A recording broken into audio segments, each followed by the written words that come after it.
नमस्कार विद्यार्थी मित्र मैत्रिणींनो, आपले सर्वांचे अभिजित सर अकॅडमी पुणे या लर्निंग प्लॅटफॉर्म चॅनलवर मी अभिजित सोळंकी आपलं सर्वांचं मनपूर्वक स्वागत करतोय. आज आपण या ठिकाणी जी नवीन अपडेट आलेली आहे, पशुधन पर्यवेक्षक म्हणजे पशुसंवर्धन भरती 2026 अंतर्गत ज्या विभागाच्या मंत्री माननीय पंकजाताई मुंडे यांनी जे स्टेटमेंट दिलेलं आहे, यांनी जे सांगितलेलं आहे, या जागाकरिता मेगा भरती होणार आहे. किती जागा असणार आहे, पात्रता काय असणार आहे, वयोमर्यादा, त्याचा अभ्यासक्रम, त्याचं नियोजन कसं करायचं अभ्यासाचं आतापासून, कारण वेगवेगळ्या विभागा म्हणजे पशुसंवर्धन आयुक्तालयाअंतर्गत 322 जागा असतील किंवा पशु दवाखाने आहेत त्यामध्ये 378 आणि जिल्हा परिषद मधील 1700 पदं भरली जाणार आहेत. ज्यांचा LSS कोर्स डिप्लोमा झालेला आहे किंवा ज्यांचा BBSC चा कोर्स कंप्लीट झालेला आहे, डिग्री कंप्लीट झालेला आहे, अशा महिला आणि पुरुष उमेदवारांकरिता ही 2026 मध्ये एक अपॉर्च्युनिटी आहे. त्याकरिता तुम्ही हा शेवटपर्यंत व्हिडिओ बघायचा आहे. जे अपडेट आलेले आहे तुमच्यापर्यंत सांगितलं जाणार आहे. यामध्ये पशुसंवर्धन बॅच आपल्याकडे पशुधन पर्यवेक्षक पदाकरिता स्टार्ट झालेली आहे. तांत्रिक विषयासहित असणार आहे. म्हणजेच की यामध्ये तुम्ही घरी बसून सर्व विषयाचे लेक्चर बघू शकता. यामध्ये तुम्हाला PYQ MCQ चा सराव करून घेतला जाणार आहे. तांत्रिक विषयावरती जास्त भर. दर महिन्याला झूम मीटिंग असेल. सर्व विषयाच्या PDF नोट्स आपण तुम्हाला देणार आहोत, ज्याच्या तुम्ही झेरॉक्स सुद्धा करू शकता. म्हणजे तांत्रिक घटकाच्या सुद्धा नोट्स तुम्हाला दिल्या जाणार आहेत. तर ही बॅच जॉईन करण्याकरता 98 23 44 22 63 या नंबरवरती तुम्ही संपर्क करायचा आहे आणि बॅचला जॉईन व्हायचं आहे. किंवा डिस्क्रिप्शन बॉक्स मध्ये ऍपची लिंक आहे, अभिजित सर्स अकॅडमी नावाचा ऍप आहे, तिथनं सुद्धा तुम्ही जॉईन होऊ शकता. तर आपला जास्त वेळ न घेता यामध्ये काय नमूद केलेलं आहे बघा, पशुसंवर्धन विभागाला गती मिळणार, रिक्त पदे लवकरात लवकर भरली जाणार आहेत, असे निर्देश पंकजाताई मुंडे यांनी दिलेले आहेत. बघा काय म्हटलेलं आहे, ग्रामीण अर्थव्यवस्थेचा कणा असलेल्या पशुसंवर्धन क्षेत्राला अधिक सक्षम करण्यासाठी पशुसंवर्धन मंत्री पंकजाताई मुंडे यांनी विभागाचा सखोल आढावा घेत रिक्त पदे तातडीने भरण्याचे आणि पशुवैद्यकीय सुविधा अधिक आधुनिक करण्याचे निर्देश त्या विभागाला दिलेले आहेत.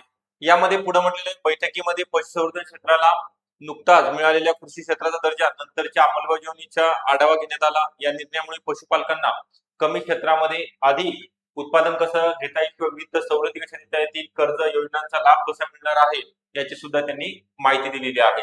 दुग्ध व्यवसाय आणि कुक्कुटपालन क्षेत्राला त्यामुळे मोठी चालना मिळेल असा विश्वास व्यक्त केलेला आहे. ग्रामीण भागातील पशुवैद्यकीय दवाखाने, आता बघा तुमच्यासाठी महत्वाचं आहे, पशुवैद्यकीय दवाखाने, फिरते दवाखाने आणि जनावरांच्या आरोग्य सुविधांचे जे मनुष्यबळ रिक्त आहे आधुनिकीकरण करण्यावरती भर देण्यात येणार आहे. शासनाच्या योजना थेट लाभार्थ्यापर्यंत पोहोचण्यासाठी मदत केली जाणार आहे. अधिक तत्परतेने आदेश सुद्धा दिले जाणार आहेत. त्यामध्ये काय म्हटलेले, त्यांनी काय सूचना दिलेल्या, ग्रामीण अर्थव्यवस्था मजबूत करण्यासाठी पशुसंवर्धन मंत्र्यांच्या महत्वपूर्ण सूचना, रिक्त पदांची पदभरती जलद गतीने केली जाणार आहे. म्हणजे मी तुम्हाला सांगितले 322 पदे ही पशुसंवर्धन आयुक्तालयाअंतर्गत भरली जाणार आहेत. ओके, पशुसंवर्धन आयुक्तालयाअंतर्गत भरली जाणार आहेत. त्यानंतर 378 पदे पशु दवाखान्यामधील असणार आहेत आणि जिल्हा परिषद मधील 1700 पदांकरिता जाहिरात प्रसिद्ध होणार आहे. तर ज्यांचा LSS ओके लाईव्हस्टॉक सुपरवायझरचा कोर्स कंप्लीट झालेला, डिप्लोमा कंप्लीट झालेला आहे, अशा सर्वांकरिता ही परीक्षा तुम्हाला ऑनलाईन फॉर्म भरता येणार आहे. पशुपालकांचे उत्पन्न वाढवण्यावर नवीन योजनांची प्रभावीपणे अंमलबजावणी करता येणार आहे. पशुवैद्यकीय सुविधा आधुनिक करणार आहेत. ओके, त्यासोबतच विभागातील विविध संवर्गातील काय म्हटलेलं आहे बघा, विभागातील विविध संवर्गातील रिक्त पदांचा आढावा घेत भरती प्रक्रिया जलद पूर्ण करण्याचे निर्देश सुद्धा मंत्री मुंडे यांनी दिलेले आहेत. त्यामुळे सुशिक्षित बेरोजगारांना रोजगाराच्या संधी उपलब्ध होणार आहेत. होण्याबरोबरच ग्रामीण स्तरावरील पशुवैद्यकीय सेवांचा दर्जा सुद्धा सुधारण्याची अपेक्षा त्यांनी व्यक्त केलेली आहे. तर ज्यांची वयोमर्यादा ओपन करिता 38 आहे आणि कॅटेगरीमध्ये असाल तर 43 वर्षापर्यंत, त्यासोबतच प्रकल्पग्रस्त, भूकंपग्रस्त, अंशकालीन उमेदवार असाल, अनाथ, दिव्यांग यांच्याकरिता 45 वर्ष वयोमर्यादा आहे. माझे सैनिककरिता 55 वर्ष वयोमर्यादा आहे. यांचा जो सिलेबस आहे, मराठी, इंग्लिश, गणित बुद्धिमत्ता, सामान्य ज्ञान, ज्याला आपण GK GS म्हणतो, आणि तांत्रिक घटक, असा एकंदरीत तुमचा 100 प्रश्न 200 गुणांचा पेपर असणार आहे. आणि सर्व सरळ परीक्षेचा जर विचार केला आपण, तर सर्वात जास्त मोठा सिलेबस टेक्निकलचा फक्त तुमचा आहे, कारण व्हास्ट सिलेबस म्हणतो आपण त्याला. तर हा सिलेबस कव्हर करण्याकरिता तुम्हाला आतापासून अभ्यासाचं नियोजन करावं लागणार आहे. तुम्ही जर आतापासून अभ्यास करायला सुरुवात केली तर तुमच्या एक्झामच्या अगोदर सिलेबस सुद्धा कंप्लीट होईल आणि सिलेबस कंप्लीट झाल्यानंतर मॅक्झिमम रिव्हिजन करायला वेळ मिळेल आणि पेपर सुद्धा सॉल्व्ह करायला आपल्याला पुरेसा वेळ या ठिकाणी राहणार आहे. तर त्याचीच आपल्याकडे ऑनलाईन बॅच तुम्हाला आता सांगितल्याप्रमाणे लाईव्ह प्लस रेकॉर्डेड स्वरूपामध्ये स्टार्ट झालेली आहे.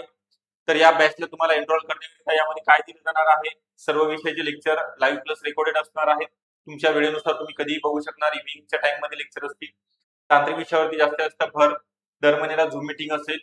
पीडीएफ नोट सर्वात महत्वाचं आहे, पीडीएफ नोट सुद्धा तुम्हाला प्रोव्हाइड केल्या जाणार आहेत. तर ही बॅच जॉईन करण्याकरिता 9823444263 या नंबरवरती तुम्ही संपर्क करायचा आहे. ओके, व्हिडिओ आवडला असेल नक्की लाईक करा. चॅनलला जर नवीन असाल तर नक्की सबस्क्राईब सुद्धा करून ठेवायचा आहे. Okay, thank you.